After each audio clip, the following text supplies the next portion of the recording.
Hey everybody, so this is episode 1, Always an Outsider. So I was born and raised in the suburbs of Atlanta, Georgia, USA. And my parents were immigrants from Korea. And I think during my early childhood, we lived in our own little bubble. We spoke our own language, aka Korean. And it wasn't until I think I started going to school that I realized that I might be a little bit different, that I might be an outsider.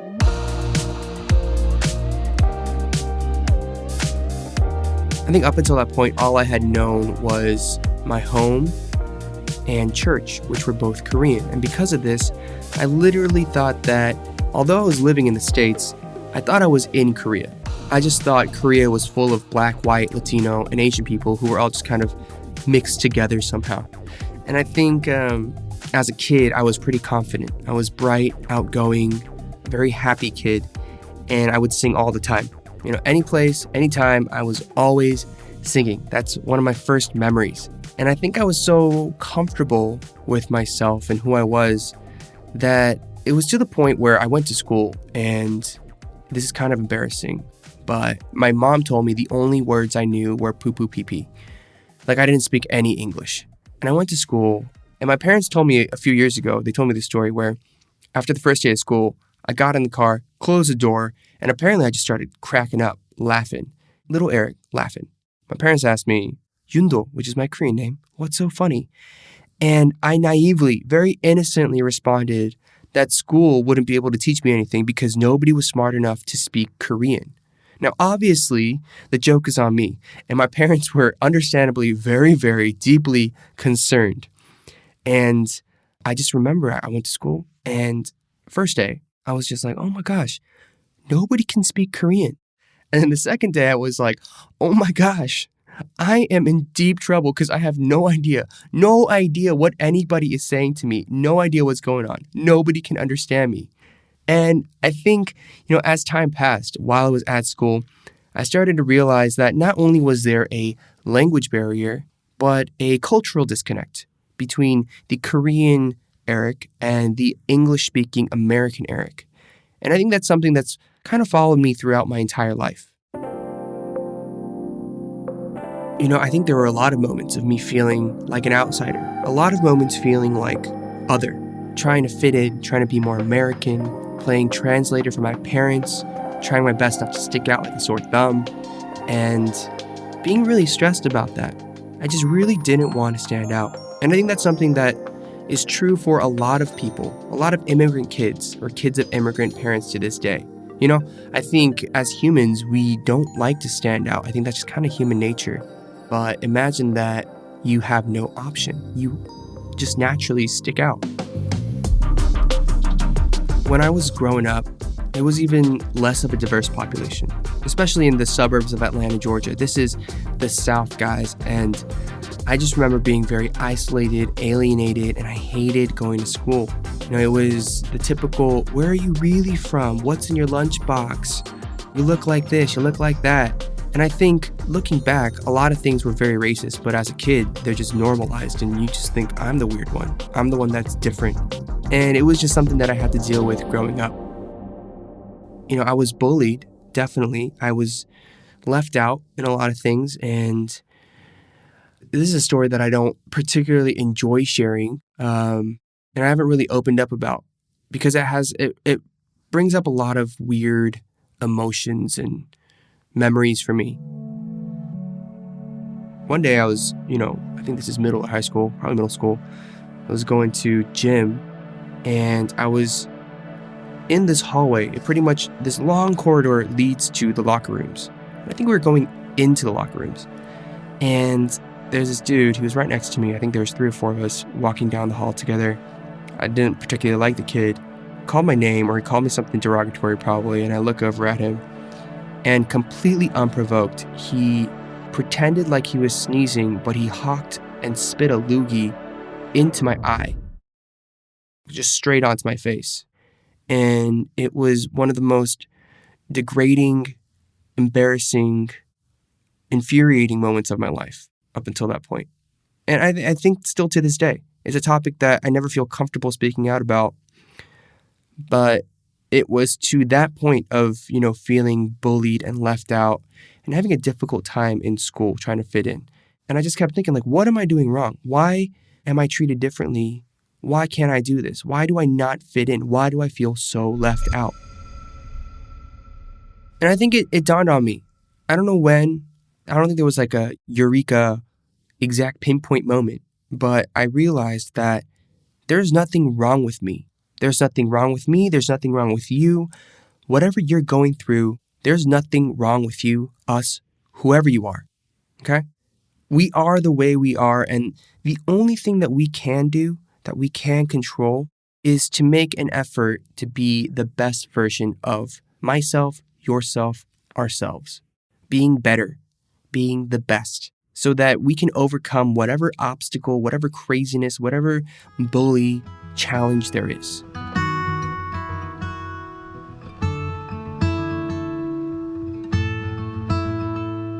People who experience bullying or these types of hardships, these are things that probably stay with you for your entire life. This for me is 15, 20 years ago, and I still remember it like yesterday. It's unfortunate, but most everybody's going to go through their own form of struggle or challenge, whatever it may be, in the form of a person, a certain situation, a scenario. That's kind of what life is. And the way that I coped with it is this overactivity kind of way.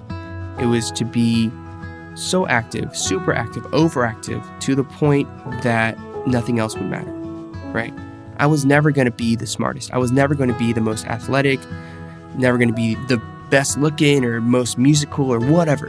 But I could try the hardest that I could, and it was going to get me to a place where even if I'm not number one, I could be number 2 or 3. Now that's more than enough for me. So that was my approach, Let's do the best I can and whatever I can control, whatever I choose to control and whatever I can excel at, I'm going to be the best I can, to the point that you can't knock me, you can't disrespect me, and I think that's what got me through these difficult periods. So whatever bully, whatever challenge that was coming at me, it was never an issue of I'm going to be held down because of that challenge or that person. That person is going through something on their own, and that's their issue. It's not an Eric Nam problem. Now, I'm not saying that this is going to work for everybody. I do not know your reality. I don't know what you're going through. But for me, this is how I coped with it. This is not a cure-all, band-aid answer for everybody, but it worked for me. Being an outsider can obviously come with a lot of negative emotions. I think the natural reaction is to say, what do I need to change about myself? What do I need to give up about myself so that I can fit in, so that I cannot be different? But I think it's in those moments where you can discover what makes you uniquely you, what makes you special, whatever it is that makes you, quote unquote, an outsider. I don't know. I think it's an opportunity for you to think about it as, this makes me special. This makes me unique. This is why I stand out, not as an outsider, but as an incredible individual.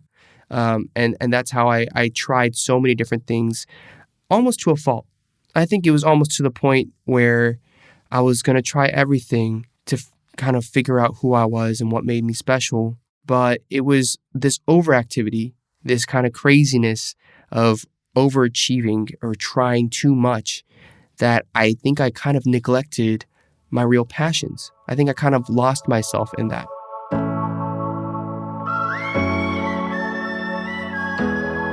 Because, as a kid, my dream had always been to become a singer. The same way that young kids used to want to be an astronaut or president. But apparently, these days, YouTuber and TikTok star is the bigger deal. But, as a kid, I was like, man, I'd love to be a singer. And, part of it is my parents never allowed it. My parents were very, very much against it. And it was kind of like, oh, what if on the off chance, if I do make it, my life's going to change. But my mom was always quick to be like, oh, you're not good. Don't worry about it. That would never happen.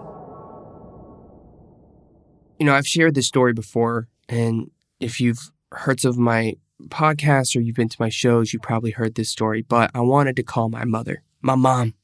And I want her side of the story. I want her to share what was going on in her mind at that time. Because having a kid, especially your first kid, want to jump into something as risky as the entertainment business, that can't be easy. So I'm in Korea right now. My mom's at home in Georgia. She hates interviews, but I convinced her to sit down with me and talk over Zoom. So you finally get to hear her. This is my mom. This is Mama Nam. Actually, it was very fun watching you on the stage. But when you tell me you're going to be a singer, I thought it's going to be a very, very hard job. So I just want to go back to your, ordinary job for the job security. So because when you're in the college, you ask me, I remember you want to go in the American Idol. So I ask you, finish your college first and then do whatever you want to do. Because I didn't know my son, how great was singing. I mean, my English is so bad. I didn't know actually how you can sing so well. Because I just heard all the time you scream at the bathroom at the night, 2 a.m., but at the competition, I just realized you sing a song great. How did you feel watching my last concert? Amazing. Yeah. I cried, actually. Why did you cry? I got so emotional. Mm. I just knew how hard you practice to show that I can speak. Mm-hmm. I just feel your effort as a mom all the time. Actually, parents learn a lot from their children. I respect your courage. I told you that too. You're doing great. I'm so thankful about that. Thank you, Mom. Love you. Appreciate it. So my mom just had surgery, and she was very, very much opposed to speaking on anything because her voice has changed because of the surgery. But thank you, Mom, for making the time and for sharing your side of the story with us.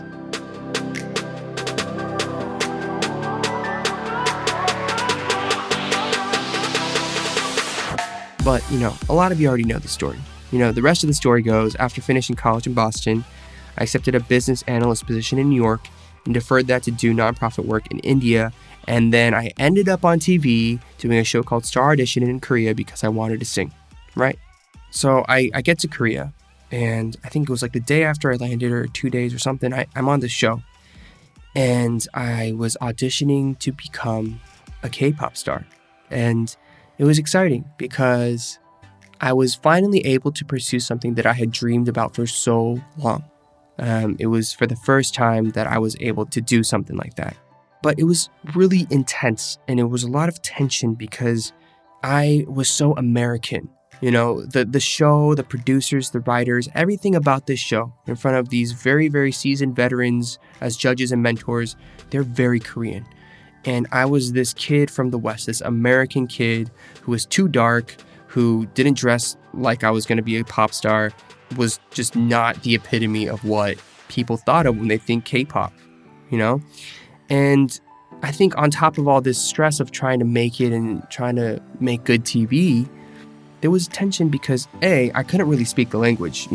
Yes, I could speak it as like a 4-year-old, but as you grow up in the States, you lose all of that. As you try to fit in, you just speak English, you'll lose it. So it was gone. And B, culturally, I misunderstood and I was misunderstood. I remember trying so hard to fit in again.